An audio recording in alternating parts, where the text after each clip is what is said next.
참빛 한인교회 부활절 예배 함께 하시는 모든 분들 우리 주 예수 그리스도의 이름으로 환영합니다. 다 함께 묵도하심으로 주일 예배를 드리시겠습니다. 하나님께서 그를 사망의 고통에서 풀어 살리셨으니 이는 그가 사망에 매여 있을 수 없었음이라. 예수께서 이르시되 어찌하여 두려워하며 어찌하여 마음에 의심이 일어나느냐. 내 손과 발을 보고 나인 줄 알라. 또 나를 만져보라. 영은 살과 뼈가 없으되 너희 보는 바와 같이 나는 있느니라. 예수께서 이르시되 나는 부활이요 생명이니 나를 믿는 자는 죽어도 살겠고 무릇 살아서 나를 믿는 자는 영원히 죽지 아니하리니 이것을 내가 믿느냐. 이르되 주여 그러하외다. 주는 그리스도시요 세상에 오시는 하나님의 아들이신 줄 내가 믿나이다. 하나님 아버지 감사합니다. 지난 한 주간도 저희를 지켜주시고 고난주간 주님과 함께 동행케 하여 주셔서 감사합니다. 이 시간 부활절 예배를 드리며 주님이 그 부활하심을 깊이 묵상하는 가운데 그 깊은 의미를 깨닫기를 원합니다. 이 시간 예배를 받아주시고 주의 기쁘신 부활의 의미 가운데로 저희를 인도하여 주시옵소서. 저희들에게 부활의 소망을 부어 주시옵소서. 예수님의 이름으로 기도드렸습니다. 아멘.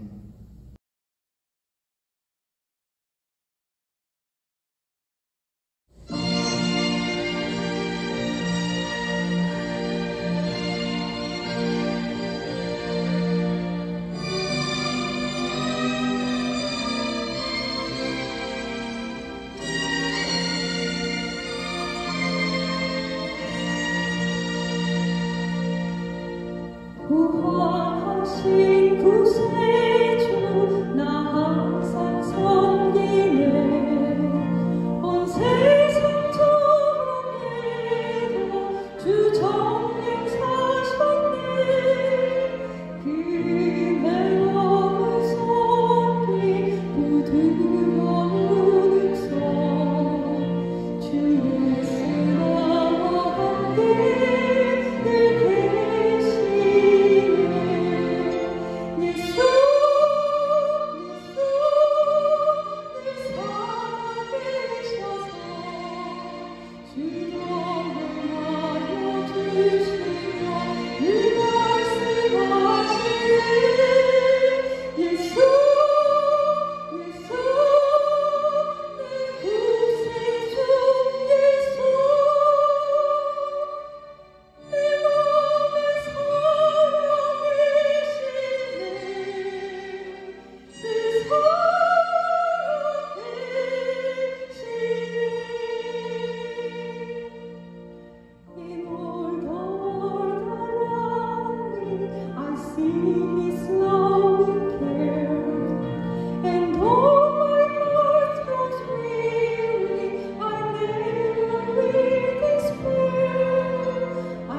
오늘 말씀은 로마서 1장 4절입니다. 성결의 영으로는 죽은 자들 가운데서 부활하사 능력으로 하나님의 아들로 선포되셨으니 곧 우리 주 예수 그리스도시니라. 아멘. 하나님 아버지 감사합니다. 이 시간 저희가 하나님의 말씀을 묵상할 때 주의 성령께서 깨닫게 하시고 저희를 주의 진리 가운데로 인도하여 주시옵소서. 예수님의 이름으로 기도드렸습니다. 아멘.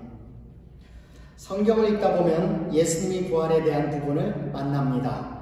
그런데 조금 자세히 보면 혼동이 일어날 때가 있습니다. 어떤 구절은 하나님께서 예수님을 살리셨다고 말씀하고 있는 반면 어떤 구절은 예수님이 스스로 부활하셨다고 말씀하고 있습니다. 누가 예수님을 부활시키셨습니까?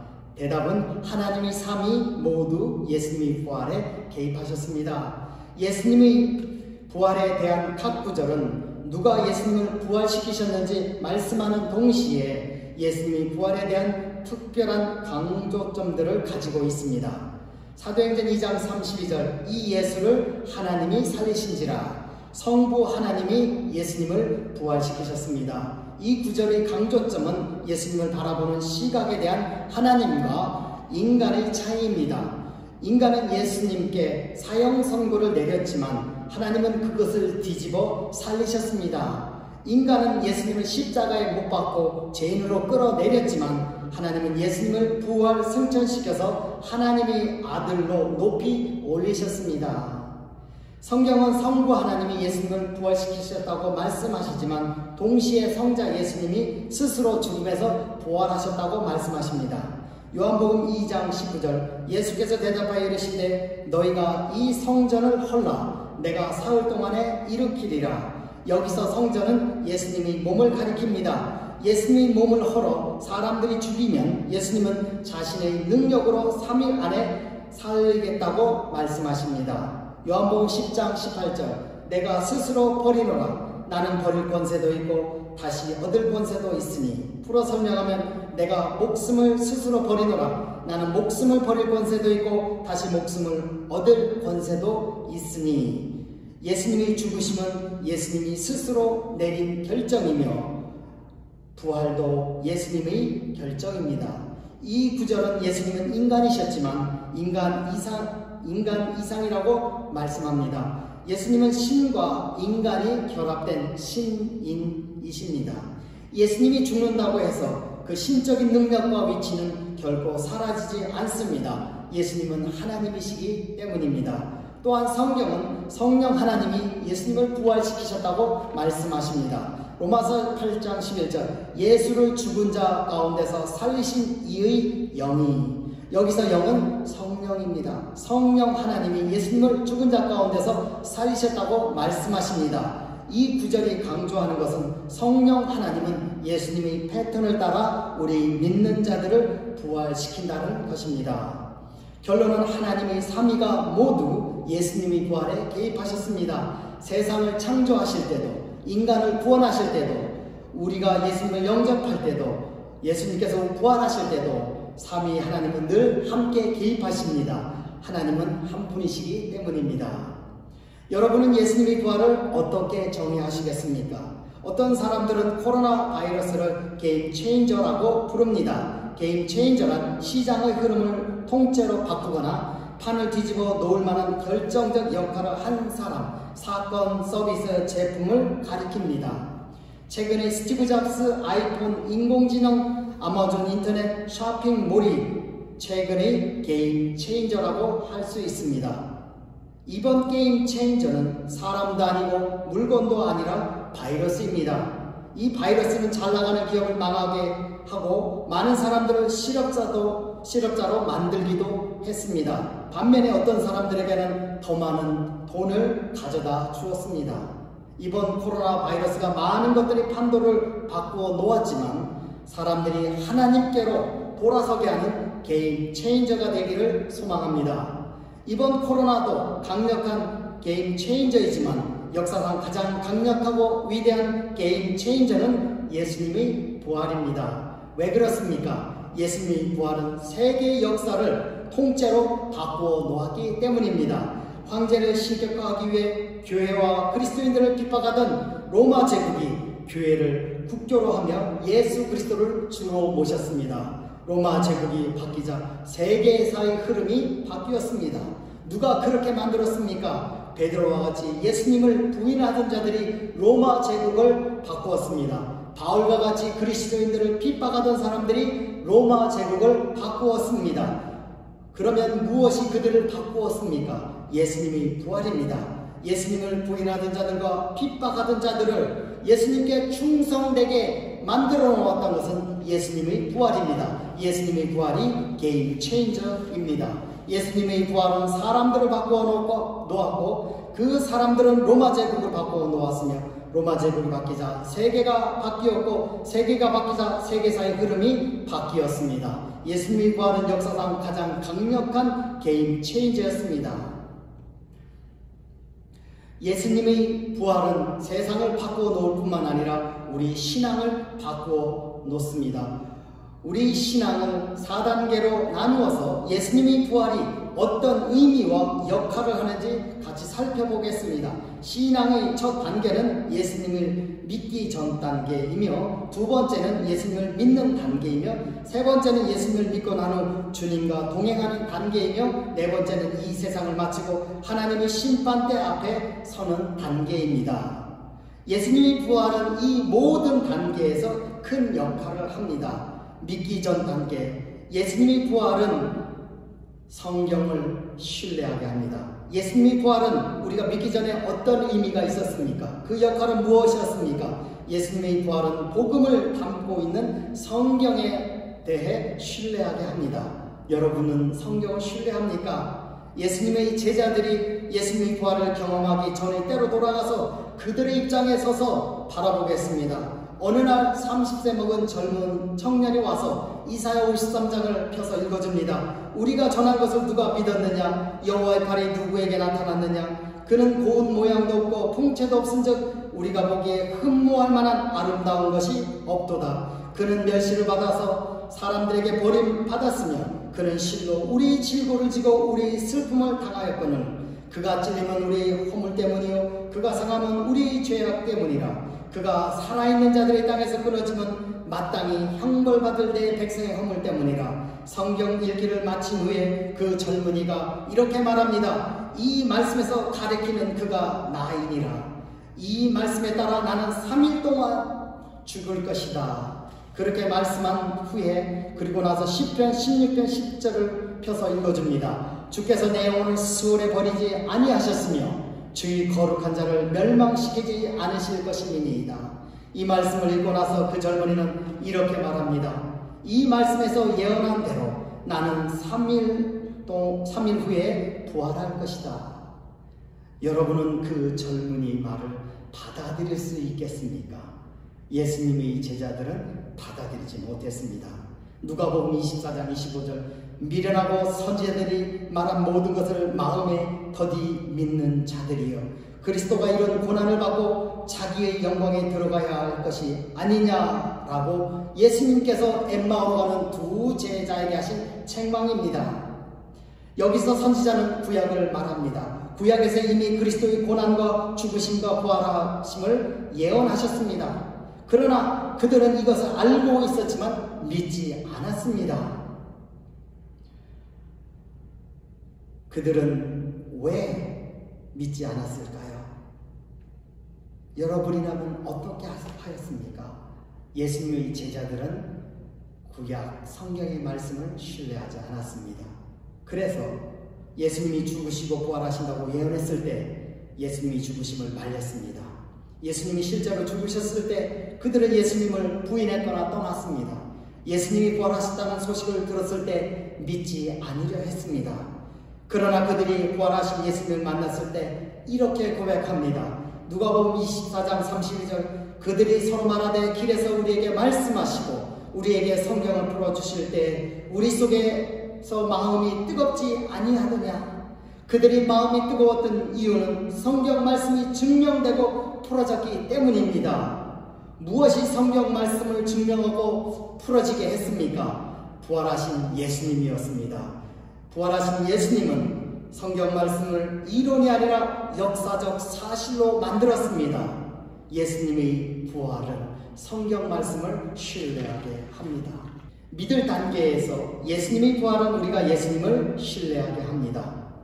믿음이란 무엇입니까? 요한복음 1장 12절에서 받아들이는 것입니다. 영접하는 자 곧 그 이름을 믿는 자들에게는 믿는다라는 것은 영접하는 것이고 영접하는 것은 받아들이는 것입니다. 믿음은 예수님이 우리 안으로 들어오시게 하는 것입니다. 동시에 믿음은 우리가 예수님 안으로 들어가는 것입니다. 요한복음 14장 1절에서 하나님을 믿으니 또 나를 믿으라라고 하십니다. 영어로 표현하면 believe in God, believe in me 또는 trust in God, trust in me 라고 합니다. 여기서 주목할 단어는 안의 뜻을 가진 전치사 in입니다. I believe God 해도 될 텐데 왜 in을 썼을까요? 헬라어 성경 때문입니다. 헬라어 성경에서 믿는다는 동사 뒤에 항상 에이스, into, 안으로라는 단어가 붙습니다. 누구를 믿는다라는 것은 그 안으로 들어가 그와 하나가 되는 것입니다. 성경에서 내 안에 거하라, 하나가 되라, 연합하라 라는 것은 믿음의 동의어입니다. 예수님을 믿는다라는 것은 따라서 하나가 되는 결혼과 같습니다. 둘이 결혼할 때 더 이상 나눌 수 없는 하나가 되듯이 예수 그리스도를 믿는다는 것은 예수 그리스도와 하나가 되는 것입니다. 결혼을 하기 위해서는 조건이 있습니다. 그 조건은 무엇입니까? 어떤 문제가 있어도 결혼을 할 수가 있으나 죽은 사람과는 결혼할 수 없습니다. 죽은 사람과는 하나가 될 수 없기 때문입니다. 예수님이 부활은 우리가 죽은 주님이 아닌 살아계신 주님과 하나가 되게 하는 것입니다. 조건만으로는 결혼할 수 없습니다. 끌리는 매력이 있어야 합니다. 부활하신 주님은 우리에게 매력을 줍니다. 어떤 매력을 줍니까? 로마서 1장 4절 성결의 영으로는 죽은 자들 가운데서 부활하사 능력으로 하나님의 아들로 선포되셨으니 곧 우리 주 예수 그리스도시니라. 죽은 자들 가운데서 부활하사 능력으로 하나님의 아들로 선포되셨으니 여기에서 예수님은 부활을 통해 우리에게 두 가지 큰 매력을 주십니다. 하나는 예수님의 능력입니다. 죽은 자들 가운데서 부활하사 능력으로. 죽음에서 살아난 능력은 어떤 능력입니까? 의사는 죽기 전까지 고칠 수 있습니다. 죽은 후에는 누구도 살릴 수 없습니다. 그것은 신의 영역이기 때문입니다. 예수님의 부활은 예수님의 능력이 신의 능력이라는 것을 말해줍니다. 다른 하나는 하나님의 아들로 선포되셨으니 예수님의 부활은 예수님께서 하나님의 아들이라는 신분을 드러냅니다. 예수님은 평범한 분이 아니라 하나님의 아들이 지고한 신분을 가지신 분이십니다. 예수님의 신의 능력과 신의 아들의 신분은 우리가 그분을 믿고 의지하게 하는 매력입니다. 예수님의 부활은 예수님을 믿는 우리에게 주는 메시지가 있습니다. 우리 주 예수 그리스도시니라. 예수님을 구주와 주님으로 모셔드리는 것입니다. 이것이 부활의 메시지입니다.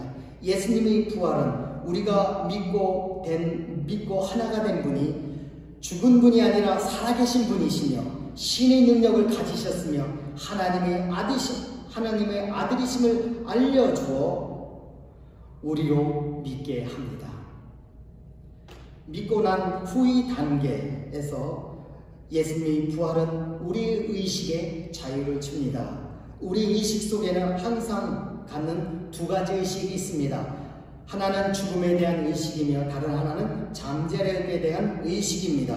우리 속에 주어진 능력을 드러내고 최대한으로 개발하고자 하는 열망입니다. 나이가 어릴수록 잠재력에 대한 의식이 강하지만 나이가 먹을수록 죽음에 대한 의식이 강해집니다. 저희 경험으로는 40대까지는 잠재력에 대한 의식이 강했지만 50이 되었을 때 죽음에 대한 의식이 더 강해졌습니다. 여러분은 어떻습니까? 예수님의 부활은 이 두 가지 의식과 관계되어 있습니다. 어떻게 관계되어 있습니까? 먼저 예수님의 부활은 죽음의 의식이 주는 고통에서 벗어나게 합니다. 먼저 죽음에 대한 의식이 무엇인지 정의할 필요가 있습니다. 죽음에 대한 의식이 무엇입니까? 고린도전서 15장 56절에서 사망이 쏘는 것은 죄요라고 정의하고 있습니다. 사망이 주는 것은 쏘는 것입니다. 쏜다라는 것이 무엇입니까? 여기서 쏘는 것은 독침을 의미합니다. 독침에 맞으면 아프고 괴롭습니다. 따라서 쏘는 것은 괴로움, 고통을 의미합니다. 죽음에 대한 의식은 고통이며 괴로움입니다. 어떻게 죽음의 의식이 주는 고통에서 벗어날 수 있습니까? 베드로전서 1장 3절 그의 많으신 긍휼대로 예수 그리스도를 죽은 자 가운데서 부활하게 하심으로 말미암아 우리를 거듭나게 하사 산 소망이 있게 하시며 이 말씀을 순서대로 나열하면 하나님의 긍휼과 예수님의 부활을 통해 우리는 거듭나고 구원받고 거듭나면 산 소망이 들어갑니다. 산 소망이라는 것은 무엇입니까? 영어로 living hope, 살 수 있다는 소망입니다. 영원히 살 수 있다는 소망입니다. 이 소망이 어떻게 주어집니까? 부활을 통하여 거듭난 후에 주어지게 됩니다. 그런데 많은 소망들이 이루지 못한 꿈으로 끝납니다. 산 소망은 꿈입니까? 아니면 보장된 것입니까? 고린도전서 15장 20절 그러나 이제 그리스도께서 죽은 자 가운데서 다시 살아나사 잠자는 자들의 첫 열매가 되셨도다. 제가 섬기던 교회에서 58그루의 감나무를 심었습니다. 그런데 이 나무에서 감이 열릴 수 있을까 걱정이 되었습니다. 그런데 그 나무들 중에 작은 한 나무에서 감이 열렸습니다. 저는 기뻤습니다. 그 첫 열매는 내년에 감이 열릴 수 있을 것이라는 개런티였기 때문이었습니다. 첫 열매는 내년에도 열릴 것이라는 개런티입니다. 마찬가지로 예수님이 부활의 첫 열매라고 불리는 것은 우리 부활에 대한 개런티이기 때문입니다. 예수님의 부활은 우리를 죽음에 대한 고통에서 자유하게 할 뿐만 아니라 우리가 항상 의식하는 잠재력에 대한 문제를 해결합니다. 우리는 우리 안에 있는 잠재력과 관련하여 두 가지 짐이 있습니다. 첫째는 최고의 가치가 있는 곳에 우리 잠재력을 쏟아야 하는데 문제는 어디에 최고의 가치가 있는지 모른다는 것입니다. 우리는 이것을 찾아야 하는 짐이 있습니다. 둘째는 우리 안에는 하나님이 주신 큰 잠재력이 있는데 나는 아직 그것을 쏟아내지 못했다는 짐입니다. 어떻게 실현할 수 있습니까? 실현에 대한 짐이 있습니다. 어떻게 이 짐을 해결할 수 있습니까? 예수님의 부활이 그 문제를 해결합니다. 사도행전 2장 33절 하나님이 오른손으로 예수를 높이시매 그가 약속하신 성령을 아버지께 받아서 너희가 보고 듣는 이것을 부어주셨느니라. 하나님이 오른손으로 예수를 높이시매 예수님은 부활하시고 승천하신 후에 하나님의 오른편 우편에 앉으십니다. 그곳에서 하나님께 성령을 받아 우리에게 부어주십니다. 성령이 우리에게 부어지면 어떤 일이 일어납니까? 요한복음 16장 13절 그러나 진리의 성령이 오시면 그가 너희를 모든 진리 가운데로 인도하시리니 첫 번째로 진리의 성령이 오시면 그분이 우리를 모든 진리 가운데로 인도하십니다. 진리는 우리가 가야 할 길입니다. 우리가 걸어가야 할 코스입니다. 성령님이 우리의 힘을 쏟아 부어야 할 곳으로 인도하십니다. 둘째는 사도행전 1장 8절에서 성령께서는 능력을 주십니다. 오직 성령이 너희에게 임하시면 너희가 권능을 받고 능력을 받게 합니다. 예수님의 부활은 우리 두 가지 의식, 죽음에 대한 의식과 고통, 잠재력에 대한 짐에서 자유롭게 합니다. 생을 마친 후의 단계에서 마지막으로 예수님의 부활은 하나님의 심판대를 준비합니다. 로마 4장 25절 예수는 우리 범죄함을 위하여 내어줌이 되고 또한 우리 의롭다 하심을 위하여 살아나셨느니라. 예수님의 십자가는 우리 범죄함 때문이지만 예수님의 부활은 우리의 의롭다 하심을 위해서입니다. 의롭다 하심이 무슨 뜻입니까? 그것은 하나님께서 우리를 의롭다 하고 선언하시는 것입니다. 어디에서 선언하십니까? 하나님의 심판대에서 선언하는 것입니다.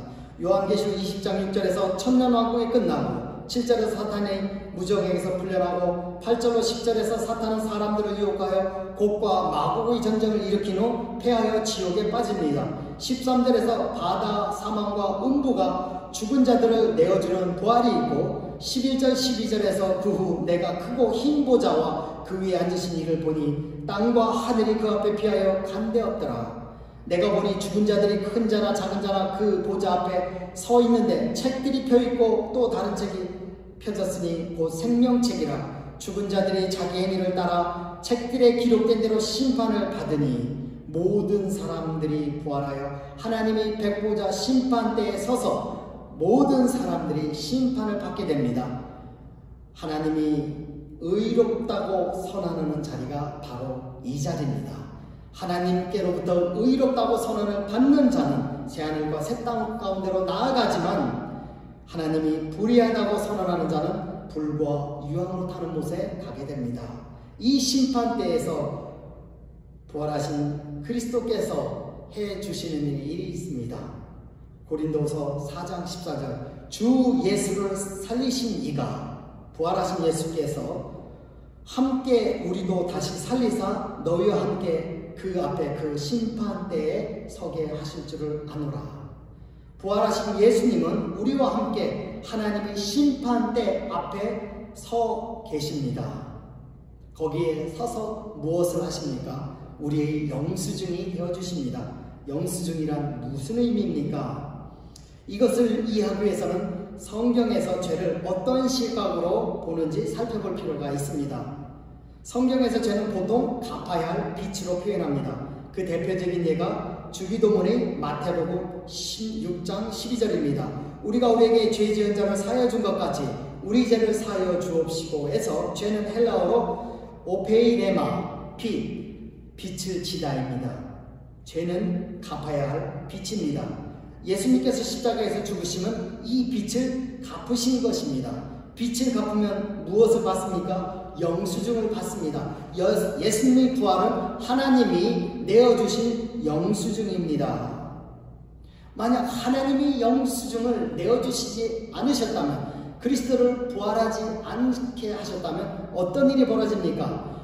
고린도서 15장 17절 그리스도께서 다시 살아나신 일이 없으면 너희 믿음도 헛되고 너희가 여전히 죄 가운데 있을 것이요 예수님이 부활이 없다면 우리가 여전히 죄 가운데 있다고 말씀합니다. 예수님께서 부활하지 않으셨다면, 하나님께서 예수님의 부활로 영수증을 주지 않으셨다면 우리는 여전히 갚아야 할 죄의 빚 가운데 있다라는 것입니다. 예수님이 십자가로 우리는 죄의 빚을 다 갚았고 그 영수증으로 예수님의 부활을 받았습니다. 로마 4장 25절을 다시 풀어 읽으면 이렇습니다.